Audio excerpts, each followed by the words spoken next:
നമ്മൾ പലപ്പോഴും കുട്ടികളോട് എന്താണ് പറയാറുള്ളത്?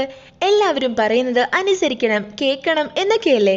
എന്നാൽ പറഞ്ഞതെല്ലാം അനുസരിക്കാൻ കഴിയുന്ന ഒരു വരം കിട്ടിയാലോ? അത് വരമാണോ അതോ ശാപമാണോ ആകുക എന്നൊക്കെ അറിയാനായി നമുക്കൊരു കഥ കാണാം. സിൻഡ്രല്ല എന്ന ഫെയറി ടെയിലിനെ ബേസ് ചെയ്തെടുത്ത് 2004 പുറത്തിറങ്ങിയ ഒരു ഫാന്റസി കോമഡി റൊമാൻസ് മൂവിയാണ് Ella enchanted. So welcome back to my channel. ഇനി നമുക്ക് ആ കഥയൊന്ന് കണ്ടു നോക്കാം. കഥ നടക്കുന്നത് ഒരു മാജിക്കൽ കിണ്ടത്തിലാണ്. അവിടെയുള്ള എല്ലാം തന്നെ മാജിക്കുകൾ കൊണ്ട് നിറഞ്ഞതാണ്. അതിനിടയിൽ തൊട്ടിലിൽ കിടക്കുന്ന ഒരു കൊച്ചു പെൺകുഞ്ഞിനെ കാണിക്കുന്നു. എല്ല, അവളാണ് നമ്മുടെ ഹീറോയിൻ. എല്ലയെ വളർത്തുന്നത് അവളുടെ അമ്മയും ആൻറ്റിയുമാണ്. അവർ രണ്ടുപേരും ഫെയറീസ് ആണ്. അന്നേരം കുഞ്ഞ് ജനിച്ചതറിഞ്ഞ് അവിടേക്ക് മറ്റൊരു ഫെയറി വരുന്നുണ്ട്. അത് ഗോഡ് മദർ ആണ്. എന്നാൽ ആ ഫെയറിക്ക് ഒരു കുഴപ്പമുണ്ട്. എന്ത് മാജിക് കാണിച്ചാലും അതിലെന്തെങ്കിലും പൊട്ടത്തരം കാണും. അതുകൊണ്ട് തന്നെ ആ ഫെയറി വരുന്നെന്ന് മനസ്സിലാക്കിയ അമ്മയും ആൻറ്റിയും എല്ലയെ ഒരിടത്ത് ഒളിപ്പിക്കുന്നു. എന്നിട്ടെന്ത് കാര്യം, അവിടെ വന്ന ആ ഫെയറി കുഞ്ഞിനെ കണ്ടുപിടിച്ച് സന്തോഷത്തോടെ കയ്യിൽ വാരിയെടുക്കുവാണ്. എന്നിട്ട് കുഞ്ഞിനൊരു വരം കൊടുക്കാനായി തുടങ്ങിയതും കൊച്ചു നിർത്താതെ കരയുന്നു. അന്നേരം മന്ത്രം പ്രയോഗിച്ച് കുഞ്ഞിന്റെ കരച്ചിൽ ആദ്യം മാറ്റുവാണ്. കരച്ചിൽ മാറിയ കുഞ്ഞ് അപ്പോൾ തന്നെ ഉറങ്ങുകയും ചെയ്യുന്നു. നല്ല അനുസരണയുള്ള കുട്ടിയാണെന്ന് കരുതിയ ആ ഫെയറി ആവട്ടെ അവൾക്കൊരു വരം കൊടുക്കുന്നു. നീ എപ്പോഴും മറ്റുള്ളവരെ അനുസരിക്കുന്നവളാവട്ടെ എന്ന്. എന്നാൽ ഇത് കേട്ട് ഞെട്ടിയ അമ്മയും ആൻറ്റിയും പറയുവാണ്, എപ്പോഴും മറ്റുള്ളവരെ അനുസരിക്കുക എന്നത് വരമല്ല, അത് ശാപമാണെന്ന്. എന്നാൽ കൊടുത്ത വരം പിൻവലിക്കാൻ കഴിയില്ലെന്ന് പറഞ്ഞ ആ ഫെയറി അവിടെ നിന്നും അപ്പം തന്നെ അപ്രത്യക്ഷമാവുകയാണ്. പിന്നീട് കാണിക്കുമ്പോൾ എല്ലാം വളർന്ന് ഒരു വലിയ കുട്ടിയായിരിക്കുന്നു. പാവം അവൾ. ഇഷ്ടമല്ലെങ്കിൽ കൂടി ബാക്കിയുള്ളവർക്ക് വേണ്ടി അവർ പറയുന്ന എല്ലാ കാര്യങ്ങളും അനുസരിക്കുകയാണ് അവള്. അത് തെറ്റായാലും ശരിയായാലും അനുസരിക്കാതെ നിവർത്തിയില്ലല്ലോ. ദിവസങ്ങൾ കടന്നുപോയി. എല്ലയുടെ അമ്മ മരണക്കിടക്കയിലാണ്. മരിക്കുന്നതിന് മുമ്പ് ആ സ്ത്രീ തന്റെ മകളോട് പറയുന്നത് ഒന്നു മാത്രമാണ്, ഈ വരത്തിൽ നിന്നും നീ ഇനിയെങ്കിലും പുറത്തു വരണം. അതുമാത്രമല്ല, നിനക്ക് ഇങ്ങനെയുള്ളൊരു വരമുള്ള കാര്യം ആരും അറിയാൻ പാടില്ല. അറിഞ്ഞാൽ അവർ നിന്നെ ദുരുപയോഗിക്കും. നീ നിന്റെ മനസ്സ് പറയുന്നതാണ് കേൾക്കേണ്ടത്. വരവും ശാപവും ഒന്നുമല്ല. അതിനുമപ്പുറം ഇമ്പോർട്ടൻ്റ് ആയിട്ടുള്ളത് മനുഷ്യരാണ്. നിന്റെ ജീവിതം ഡിസൈഡ് ചെയ്യുന്നത് നീ തന്നെയാണ് എന്ന് കൂടെ ഓർമ്മിപ്പിച്ചുകൊണ്ട് മരിക്കുന്നതിന് മുൻപായി തൻ്റെ ലോക്കറ്റ് അവൾ മകൾക്ക് കൊടുക്കുവാണ്. അങ്ങനെ അമ്മ മരിച്ച് വർഷങ്ങൾക്കപ്പുറം കാണിക്കുമ്പോൾ എല്ലാം വളർന്ന് ഒരു യുവതിയായിരിക്കുന്നു. ഒരുപാട് ഭൂസ്വത്തുക്കൾ ഉണ്ടായിരുന്ന അവളുടെ അച്ഛൻ്റെ സ്ഥലങ്ങളെല്ലാം ഇപ്പോൾ രാജാവിൻ്റെ അധീനതയിലാണ്. അതുകൊണ്ട് തന്നെ ജീവിക്കാനുള്ള മാർഗങ്ങൾ നഷ്ടപ്പെട്ടതിനാൽ എല്ലയുടെ അച്ഛൻ പണക്കാരിയായ മറ്റൊരു സ്ത്രീയെ വിവാഹം കഴിക്കുവാണ്. അതുവഴി കടങ്ങളൊക്കെ വീടുമല്ലോ. എന്നാൽ ആ സ്ത്രീക്ക് 2 പെൺമക്കൾ കൂടി ഉണ്ടായിരുന്നു. വിവാഹശേഷം ആ കുട്ടികളും ആ വീട്ടിലോട്ട് തന്നെ എത്തുവാണ്. കഥകളിൽ കാണുന്നത് പോലെ ഇപ്പോൾ വന്ന എല്ലയുടെ സ്റ്റെപ്പ് മദറും വളരെ ക്രൂരയായ ഒരു സ്ത്രീയായിരുന്നു. അതേ ഗുണം തന്നെയാണ് ആ 2 മക്കൾക്കും കിട്ടിയത്. അതുകൊണ്ട് തന്നെ കിട്ടുന്ന അവസരത്തിലെല്ലാം എല്ലയെ അവർ ഉപദ്രവിച്ചു കൊണ്ടിരുന്നു. വന്ന പാടെ എല്ലയുടെ കഴുത്തിലെ മാല അവർ ചോദിച്ചു വാങ്ങുന്നു. അതും പോരാഞ്ഞ് അവളുടെ മുറിയും അവർ സ്വന്തമാക്കുന്നു. മനസ്സുകൊണ്ട് ഇഷ്ടമല്ലെങ്കിലും അവർ പറഞ്ഞതെല്ലാം അവൾ അനുസരിക്കുവാണ്. അതാണല്ലോ അവൾക്ക് കിട്ടിയ വരവും. പാവമല്ല, താഴെ ഒരു കൊച്ചുമുറിയിലാണ് പിന്നീട് അവളുടെ താമസം. അങ്ങനെ കുറച്ചു ദിവസങ്ങൾ കഴിഞ്ഞു. ജോലിയുടെ ആവശ്യത്തിനായിട്ട് അവളുടെ അച്ഛൻ ആ വീട്ടിൽ നിന്നും മാറി വേറൊരു സ്ഥലത്തേക്ക് പോകുവാണ്. അവിടെ സീൻ കട്ട് ചെയ്താൽ ആ കിങ്ഡത്തിന്റെ രാജാവിനെയാണ് കാണിക്കുന്നത്. സുന്ദരനായ ഒരു കുമാരൻ. പക്ഷേ കഷ്ടം എന്താന്ന് വെച്ചാൽ അവന്റെ അച്ഛനും അമ്മയും മരിച്ചു പോയിരുന്നു. അങ്കിളാണ് അവനെ കെയർടേക്ക് ചെയ്യുന്നത്. പോരാത്തതിന് ഇപ്പോൾ രാജ്യകാര്യം നോക്കുന്നതും അങ്കിളാണ്. അങ്കിളിനെ പറ്റി പറയുവാണെങ്കിൽ ആളൊരൽപ്പം മോശക്കാരനാണ്. പാവപ്പെട്ട ജനങ്ങളുടെ ഭൂസ്വത്തുക്കൾ കൈക്കലാക്കുകയും അതുവഴി പണം സമ്പാദിക്കുകയുമാണ് അയാൾ ചെയ്തു പോന്നിരുന്നത്. കുറച്ച് ദിവസങ്ങൾക്കുള്ളിൽ തന്നെ രാജകുമാരൻ രാജപദവി ഏറ്റെടുക്കാൻ പോകുവാണ്. അങ്കിളുടെ മോശപ്പെട്ട സ്വഭാവത്തെ പറ്റിയൊന്നും തന്നെ അവൻ അറിയില്ലായിരുന്നു. അടുത്ത സീനിൽ എല്ല തന്റെ ഫ്രണ്ടിനൊപ്പം മാർക്കറ്റിലോട്ട് പോകുന്നതാണ് കാണിക്കുന്നത്. അവിടേക്ക് ജനങ്ങളുമായി സംവദിക്കുന്നതിന് രാജകുമാരനും എത്തിയിരുന്നു. അവിടെയുള്ള പെണ്ണുങ്ങളെല്ലാം തന്നെ രാജകുമാരനെ കാണാനായിട്ട് ആവേശം പൂണ്ട് നിപ്പായിരുന്നു. കൂട്ടത്തിൽ എല്ലയുടെ സ്റ്റെപ്പ് സിസ്റ്റേഴ്സും ഉണ്ട്. എന്നാൽ അവരെ പോലെ ആയിരുന്നില്ല എല്ല. അവൾക്ക് രാജകുമാരനെ കാണാൻ ഒട്ടും തന്നെ ഇൻട്രസ്റ്റ് ഇല്ലായിരുന്നു. എന്നു മാത്രമല്ല, തൻ്റെ അച്ഛൻ്റെ ഭൂസ്വത്തുക്കൾ തട്ടിയെടുത്തതിൻ്റെ പേരിൽ രാജകുമാരനോട് അടങ്ങാത്ത ദേഷ്യവും ഉണ്ടായിരുന്നു.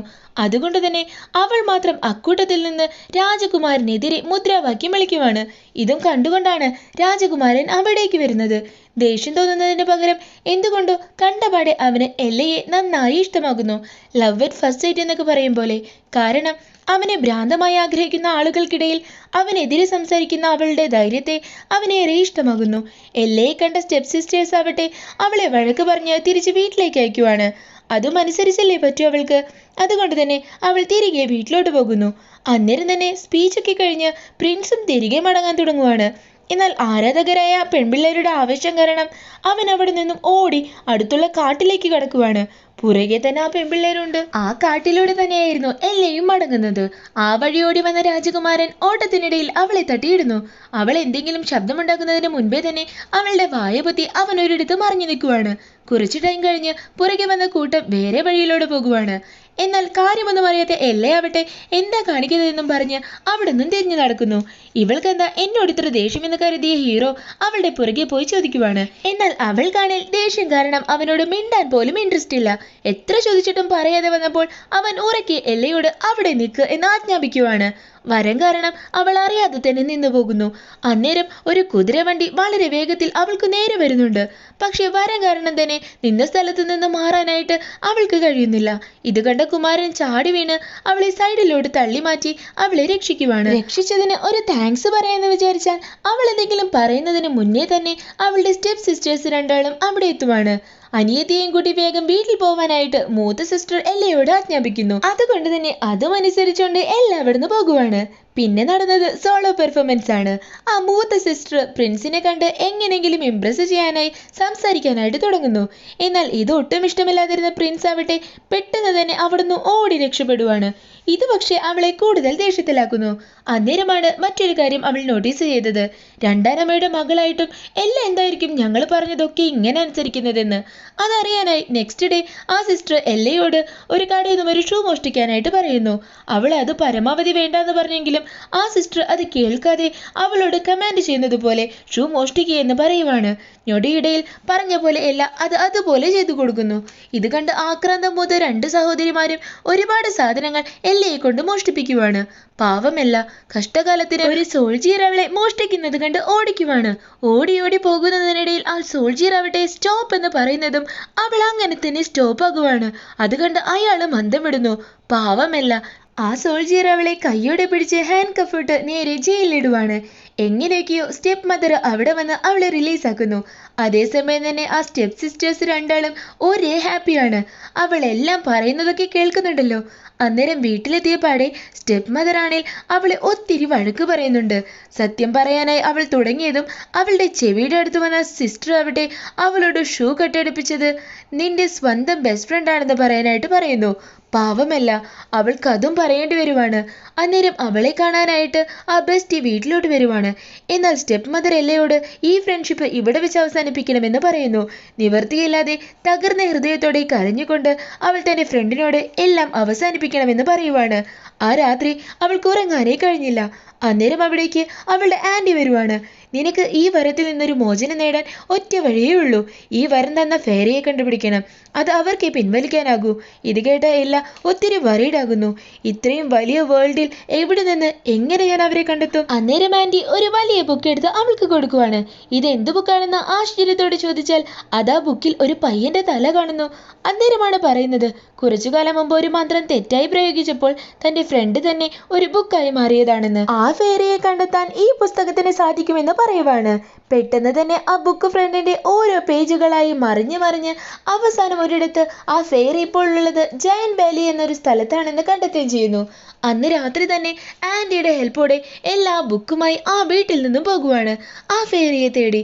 ആ ബുക്കിനും ഒരു പ്രത്യേകതയുണ്ടായിരുന്നു. ഓരോ സ്ഥലത്തിന്റെ മാപ്പും 3D രൂപത്തിൽ വിഷ്വലൈസ് ചെയ്യാനായിട്ട് അതിൽ സാധിക്കുമായിരുന്നു. ഒപ്പം തന്നെ ആരെവിടെയുണ്ടെന്നും അതിനെ കാണിക്കാൻ സാധിക്കുമായിരുന്നു. അങ്ങനെ ഏറെ ദൂരം നടന്ന് കാട്ടിനടുത്തെത്തിയപ്പോൾ എവിടെ നിന്നോ ഒരു അലർച്ച കേൾക്കുന്നു. ചെന്ന് നോക്കിയാൽ ഒരുത്തരെ കെട്ടിയിട്ട് വട്ടം കറക്കി ഉപദ്രവിക്കുകയാണ് കുറച്ച് പയ്യന്മാർ. അവൾ അവരെ തടയാനായിട്ട് നോക്കുമ്പോൾ അവളെ കളിയാക്കിക്കൊണ്ട് അതിലൊരുത്തൻ പറയുവാണ്, ദേ ഇവളാണ് നമ്മുടെ കയ്യും കാലോടിക്കാനായിട്ട് വന്നിരിക്കുന്നതെന്ന്. ഉർവശി ശാപം ഉപകാരം എന്ന് പറയണ പോലെ ആദ്യമായി അവൾക്ക് ആ ശാപവരം ഉപകാരമാകുന്നു. ആ പറഞ്ഞപടി തന്നെ അവൾ അവന്മാരെ കൈകാര്യം ചെയ്യുവാണ്. അങ്ങനെ അവൾ അവനെ രക്ഷിക്കുന്നു. അവൻ സത്യത്തിൽ ഒരു എൽഫായിരുന്നു, അതായത് ഒരു കുട്ടിച്ചാത്തൻ. അവൻ പറയുവാണ് എൽഫുകളെല്ലാം മനുഷ്യന്മാരെ എന്റർടൈൻ ചെയ്യാനായി ആടുകയും പാടുകയും ചെയ്യുന്നവർ മാത്രമാണെന്നാണ് എല്ലാവരുടെയും വിചാരം. പക്ഷേ എനിക്കൊരു നിയമപാലകനാവാനാണ് ആഗ്രഹം. പക്ഷേ ഈ കിണ്ടത്തിൽ മനുഷ്യർ മാത്രമല്ലേ ആ സ്ഥാനം കൊടുക്കുന്നുള്ളൂ. അതുകൊണ്ട് തന്നെ ഈ അവഗണന എനിക്ക് എങ്ങനെയെങ്കിലും പ്രിൻസിനെ അറിയിക്കണമെന്നൊക്കെ അവൻ പറയുവാണ്. അന്നേരം തന്നെ എല്ലയും അവളുടെ യാത്രയുടെ ഉദ്ദേശം പറയുന്നു. എന്നാൽ ഭരത്തിന്റെ കാര്യം മാത്രം പറയുന്നില്ല കേട്ടോ. ഇത് കേട്ട എൽഫ് ആവട്ടെ, അതൊരു അപകടം പിടിച്ച സ്ഥലമാണ്, വിരോധമില്ലെങ്കിൽ സഹായത്തിന് ഞാനും കൂടെ വരാമെന്ന് പറയുന്നു. അങ്ങനെ അവർ രണ്ടാളും കൂടെ ആ ജയന്റ് വാലിയിലോട്ട് പോകുവാണ്. അതേസമയം തന്നെ കൊട്ടാരത്തിൽ രാജകുമാരന്റെ കിരീടധാരണത്തിനുള്ള ഒരുക്കമാണ് നടക്കുന്നത്. അതിനുള്ള ഇൻവിറ്റേഷൻ രാജ്യം മുഴുവൻ വിതരണം ചെയ്യുന്നുണ്ട്. കിരീടധാരണത്തിന്റെ അന്ന് തന്നെയാണ് രാജകുമാരന്റെ വിവാഹവും. വധുവിനെ ആ രാജ്യത്തിനകത്തു നിന്ന് തന്നെ രാജകുമാരൻ തിരഞ്ഞെടുക്കണം. അതേസമയം കൊട്ടാരത്തിലെ പാർട്ടിക്കുള്ള ഒരു ഇൻവിറ്റേഷൻ എല്ലയുടെ വീട്ടിലും എത്തുന്നുണ്ട്. അത് പക്ഷേ എല്ലയ്ക്കുള്ളതായിരുന്നു. അത് കണ്ട ആ സ്റ്റെപ്പ് മദറും ആ മക്കളുമെല്ലാം ആ ഇൻവിറ്റേഷൻ ആന്റിയുടെ കയ്യിൽ നിന്നും പിടിച്ചു വാങ്ങി തന്റെ രണ്ട് മക്കളെയും വിളിച്ചുകൊണ്ട് ആ പാർട്ടിക്ക് പോകുവാണ്. മറ്റൊരു സ്ഥലത്ത് എല്ലയെയും കൂട്ടുകാരൻ എൽഫിനെയുമാണ് കാണിക്കുന്നത്. അന്നേരം കൊട്ടാരത്തിലെ സൈനികരെല്ലാം കൂടെ കുറെ അധികം എൽഫിനെ പിടിച്ചു കൊണ്ടുപോകുന്നത് അവർ കാണുന്നുണ്ട്. കൊട്ടാരത്തിലെ പാർട്ടിയിൽ എന്റർടൈൻ ചെയ്യിപ്പിക്കാനാണ് അവരെ കൊണ്ടുപോകുന്നത്. അന്നേരം അവർക്ക് മുൻപിൽ പെടാതെ രണ്ടാളും ഒരിടത്ത് ഒളിഞ്ഞിരിക്കുന്നു. ഭടന്മാർ പോയതിനു ശേഷം അവര് വീണ്ടും യാത്ര തുടങ്ങുവാണ്. നടന്ന് നടന്ന് ഒരിടത്ത് വെച്ച് രണ്ടാളെയും ഭീമാകാരന്മാരായ കുറച്ച് ആളുകൾ പിടിച്ചു കെട്ടുന്നു. വലിയൊരു വട്ടച്ചെമ്പിൽ തീ കത്തിച്ച് രണ്ടാളെയും കൊന്നു തിന്നാനാണ് അവരുടെ ഉദ്ദേശം. അന്നേരം അവിടെ വന്ന രാജകുമാരനും ഭടന്മാരും ആ ഭീകരരോട് ഏറ്റുമുട്ടി രണ്ടാളെയും ഒരു വിധത്തിൽ രക്ഷപ്പെടുത്തുന്നു. സത്യത്തിൽ ആ ഭീമാകാരന്മാരാണ് കുമാരന്റെ മാതാപിതാക്കളെ കൊന്നത്. എന്നിട്ടുകൂടി ഒരു രാജാവിന്റെ ധർമ്മം അറിയാവുന്ന രാജകുമാരൻ ആ തെറ്റ് തിരുത്താനായി അവർക്ക് ഒരു അവസരം കൂടി കൊടുത്ത് അവരെ കൊല്ലാതെ വിടുവാണ്. ഇത് കണ്ട എല്ലയ്ക്ക് കുമാരനോട് വീണ്ടും ബഹുമാനം തോന്നുന്നുണ്ട്. അന്നേരം നീ ഇവിടെ എന്താണ് ചെയ്യുന്നതെന്ന് കുമാരൻ ചോദിക്കുന്നു. അന്നേരമാണ് അവൾ പറയുന്നത്, ഞാൻ എൻ്റെ ഗോഡ് മദറിനെ തേടി ജയന്റ് വാലിയിലേക്ക് പോകുകയാണ്. ഇത് കേട്ട രാജകുമാരനും ഞാനും കൂടെ വരാമെന്ന് പറഞ്ഞ് കൂടെ കൂടുവാണ്. അതേസമയം തന്നെ അവന്റെ കയ്യിലുണ്ടായ മുറിവിന് അവൾ മരുന്നൊക്കെ വെച്ച് കൊടുക്കുന്നുണ്ട്. എന്തോ ഒരു ചെറിയ പ്രണയം അവർക്കിടയിൽ ഉണ്ടാകുന്നുമുണ്ട്. അങ്ങനെ ആ സീനൊക്കെ കഴിഞ്ഞ് എല്ലാവരും കൂടെ സൈന്യത്തിന്റെ അകമ്പടിയോടെ കുതിരപ്പുറത്തൊക്കെ കയറി എല്ലയെ ജയന്റ് വാലിയിൽ എത്തിക്കാനായിട്ട് പോകുവാണ്.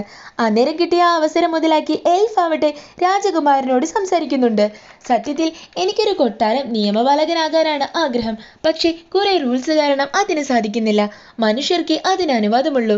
എന്നാൽ ഇത് കേട്ട കുമാരനാവട്ടെ പറയുവാണ്, സത്യത്തിൽ ഞാനല്ല രാജ്യകാര്യങ്ങൾ നോക്കുന്നത്, എൻ്റെ അങ്കിളാണ്. എനിക്കൊന്നും അറിയില്ല. ഇനി ഞാൻ രാജ്യഭാരം ഏറ്റെടുക്കട്ടെ, അപ്പോൾ നോക്കാം എന്ന് കൂടെ പറയുന്നു. ഇത് കേട്ട എല്ലാ കുമാരനോട് പറയുവാണ്, നിങ്ങൾ ഒത്തിരി കഴിവുള്ള രാജകുമാരനാണ്. പ്രജകളുടെ പ്രശ്നങ്ങൾ കണ്ടറിഞ്ഞ് അത് പരിഹരിക്കാൻ നിങ്ങൾക്ക് ഉറപ്പായും സാധിക്കുമെന്നെല്ലാം. ആ പറഞ്ഞത് രാജകുമാരനും നന്ദി ബോധിച്ചു കേട്ടോ. ഫൈനലി അവർ ഏറെ യാത്രയ്ക്കൊടുവിൽ ജയന്റ് വാലിയിൽ എത്തുന്നു. പേര് പോലെ തന്നെ അവിടെയുള്ള ആളുകളും വളരെ വലുതായിരുന്നു. രൂപം കൊണ്ട് വലുതാണെങ്കിലും അവരെക്കാൾ ചെറുതായ രാജഭടന്മാർ അതിലെ ഒത്തിരി പേരെ കൊണ്ട് തല്ലിയും വഴക്ക് പറഞ്ഞും പണിയെടുപ്പിക്കുന്നത് കാണാൻ പറ്റുന്നു. എന്നാൽ ഏറെ ദൂരം യാത്ര ചെയ്തു വന്നിട്ടും തേടി വന്ന ആ ഫേറിയെ മാത്രം അവിടെ കാണാൻ പറ്റിയില്ല. അതുകൊണ്ട് തന്നെ വിഷമത്തോടെ അവരവിടെ നിന്നും തിരികെ പോകാനൊരുങ്ങുന്നു.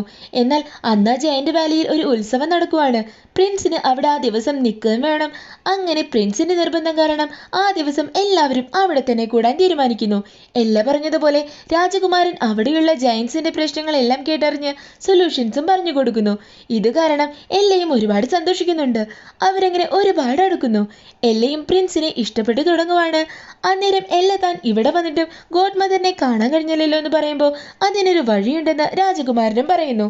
കൊട്ടാരത്തിലെ റെക്കോർഡ്സിൽ എന്തായാലും ആ ഫെയറിയുടെയും അഡ്രസ്സ് കാണും. അത് നോക്കിയാൽ പോരെയെന്ന് ഹീറോ ചോദിക്കുവാണ്. ഇത് കേട്ട എല്ലയ്ക്ക് ഒത്തിരിയധികം സന്തോഷമാകുന്നുണ്ട്. എന്നാൽ അതേസമയം തന്നെ രാജകുമാരന്റെ അങ്കിളിന്റെ ആ പച്ച നിറത്തിലുള്ള നാഗം അവിടെ ഒളിച്ചിരുന്ന് അവരെല്ലാം പറഞ്ഞുകൊണ്ടിരിക്കുന്ന കാര്യങ്ങളെല്ലാം തന്നെ അവിടെ സൂത്രത്തിൽ കേട്ടുകൊണ്ടിരിക്കുമായിരുന്നു. അങ്ങനെ അടുത്ത ദിവസമായി എല്ലാവരും മടങ്ങുവാണ്. രാജകുമാരനാണെങ്കിൽ എല്ലയെയും കൊണ്ടാണ് കൊട്ടാരത്തിൽ വരുന്നത്. അവിടെയാണെങ്കിൽ പാർട്ടിക്കെത്തിയ സ്റ്റെപ്പ് സിസ്റ്റേഴ്സും ഉണ്ടായിരുന്നു, കൂടെ ഒരുപാട് പെണ്ണുങ്ങളും. ഹീറോയെ കണ്ടപാടെ അവരെല്ലാം അവന്റെ പിന്നാലെ ഓടുന്ന നേരം ഹീറോയിനെ വിളിച്ചുകൊണ്ട് അവൻ നേരെ റെക്കോർഡ് റൂമിലോട്ട് ഓടുവാണ്. എല്ലയാണെങ്കിൽ അതിനിടയിൽ എല്ലാം തന്നെ ആ അഡ്രസ്സാണ് തപ്പുന്നത്. അന്നേരം കുമാരനെ കാണാനായിട്ട് അങ്കിൾ എത്തുന്നു. അങ്കിളിനോട് എല്ലയെ താൻ കല്യാണം കഴിക്കാനായിട്ട് അതിയായി ആഗ്രഹിക്കുന്നുണ്ടെന്ന് പറയുവാണ്. എന്നാൽ അത് കേട്ടിട്ടും അങ്കിളിനൊരു സന്തോഷവുമില്ല. കാരണം അയാൾക്ക് ആ അധികാരം വിട്ടുകൊടുക്കാൻ ആഗ്രഹമില്ലായിരുന്നു. അതുകൊണ്ട് തന്നെ എല്ലയെ വിവാഹം കഴിക്കുന്നതിനോടും ഒട്ടും താല്പര്യമില്ലായിരുന്നു. അടുത്ത സീനിൽ ആ അങ്കിൾ നേരെ ചെന്ന് രഹസ്യമായി എല്ലയുടെ സ്റ്റെപ്പ് സിസ്റ്റേഴ്സിനെ കാണുവാണ്. നിങ്ങൾക്ക് പ്രിൻസിനെ കല്യാണം കഴിക്കണമെങ്കിൽ എൻ്റെ വഴിയുടെ കുറുക്കെ നിൽക്കുന്ന എല്ലയെ എങ്ങനെയെങ്കിലും മാറ്റണമെന്ന് ആവശ്യപ്പെടുവാണ്. ഇത് കേട്ട മൂത്ത സഹോദരി അത് ഈസിയാണെന്ന് പറഞ്ഞ് എഴുന്നേറ്റ് നിൽക്കുന്നു. എന്നിട്ട് പറയുവാണ്, അവൾക്ക് മേലെ എന്തോ ഒരു മാജിക് ഉണ്ട്. അതുകൊണ്ട് തന്നെ ആരെന്ത് പറഞ്ഞാലും ഇഷ്ടമില്ലെങ്കിലും അവൾ അത് ചെയ്യുമെന്ന്. അത് കേൾക്കുന്ന അങ്കിളിന് എന്തോ ഒരു കുബുദ്ധി അന്നേരം തോന്നുവാണ്. എന്നിട്ട് നേരെ എല്ലയുടെ റൂമിലേക്ക് പോകുന്നു. ആ സ്റ്റെപ്പ് സിസ്റ്റർ പറഞ്ഞത് ശരിയാണെന്ന് അറിയാനായിട്ട് അയാൾ ഒരുപാട് കാര്യങ്ങൾ കമാൻഡായിട്ട് പറയുവാണ്. അന്നേരം അവൾ അറിയാതെ തന്നെ അതെല്ലാം ചെയ്യുകയും ചെയ്യുന്നു. സോ ഇത് വെച്ച് തന്നെ എല്ലാ പ്ലാനിങ്ങും വർക്കൗട്ട് ആക്കണമെന്ന് അയാൾ ചിന്തിക്കുവാണ്. എന്നിട്ട് ഒരു കത്തി കാണിച്ച് പറയുവാണ്, എപ്പോൾ തന്നെ പ്രിൻസ് പ്രപ്പോസ് ചെയ്യുന്നോ അന്നേരം നീ ഈ കത്തി കൊണ്ട് അവനെ കൊല്ലണമെന്ന്. പാവമല്ല, ഇഷ്ടമല്ലാഞ്ഞിട്ടും അവൾ അറിയാതെ തന്നെ അവളുടെ കൈകൾ ആ കത്തി മേടിക്കുവാണ്. അവിടുന്ന് പോകാൻ നേരം അയാൾ ഒന്നുകൂടി പറയുന്നുണ്ട്, ഇവിടെ നടന്ന ഒരു സംഭവവും നീ ആരോടും പറയാൻ പാടില്ല. ആകെ തളർന്നു പോയല്ല അവിടെ നിന്നും ഇറങ്ങി കൊട്ടാരത്തിൽ നിന്നും ഏറെ ദൂരം പോകുവാണ്. കാരണം പ്രിൻസിനെ കൊല്ലാൻ അവൾക്ക് ഒരിക്കലും തന്നെ സാധിക്കുമായിരുന്നില്ല. ഇനി എന്നെ നോക്കണ്ടെന്ന് പ്രിൻസിനൊരു കത്തുമെഴുതി വെച്ചിട്ടാണ് അവൾ പോയത്. എന്നിട്ട് അകലെയുള്ള ഒരു മരത്തിൽ വലിയ ചങ്ങലകൾ കൊണ്ട് അവളെ തന്നെ ബന്ദിയാക്കാനായിട്ട് എൽഫിനോട് പറയുന്നു. അവൾ പറഞ്ഞ പോലെ തന്നെ അവരും അത് ചെയ്തു കൊടുക്കുവാണ്. അതിനുശേഷം അവളൊരു സഹായം കൂടെ എൽഫിനോട് ചോദിക്കുന്നുണ്ട്. എന്താന്ന് വെച്ചാല് നീ നിന്റെ ഗ്രാമത്തിൽ ചെന്ന് എല്ലാ എൽഫുകളെയും ജയന്റ് വാലിയിലെ എല്ലാ ജയൻസിനെയും വിളിച്ചോണ്ട് ഇങ്ങോട്ട് വരണം. എന്നാലേ ആ അങ്കിളിനെ തടയാൻ പറ്റൂ എന്ന്. അങ്ങനെ രാത്രിയായി. പെട്ടെന്ന് അവളെ കിട്ടിയിട്ട സ്ഥലത്ത് നിന്നും അവളെ കൊട്ടാരത്തിന് നേരെ താനേ തിരിയുവാണ്. പാവമല്ല, പേടിയോടെ അവൾ പ്രാർത്ഥിക്കാൻ തുടങ്ങുവാണ്. ഇപ്പോഴെങ്കിലും ഗോഡ് മദർ ഒന്ന് വന്നിരുന്നെങ്കിലെന്ന്. ആ ആത്മാർത്ഥമായ പ്രാർത്ഥന കാരണം പൊടുന്നനെ അവൾക്ക് മുമ്പിൽ ആ ബിഗ് ഫെയറി എത്തുന്നു. അത് കണ്ട എല്ലയ്ക്കുണ്ടായ സന്തോഷം. എന്നാൽ ആ സന്തോഷത്തിന് പക്ഷേ ആയുസ് ഉണ്ടായിരുന്നില്ല. ആ ഗോഡ് മദർ തനിക്ക് തന്ന ഗിഫ്റ്റ് തിരിച്ചെടുക്കാൻ പറ്റില്ല എന്ന് പറയുവാണ്.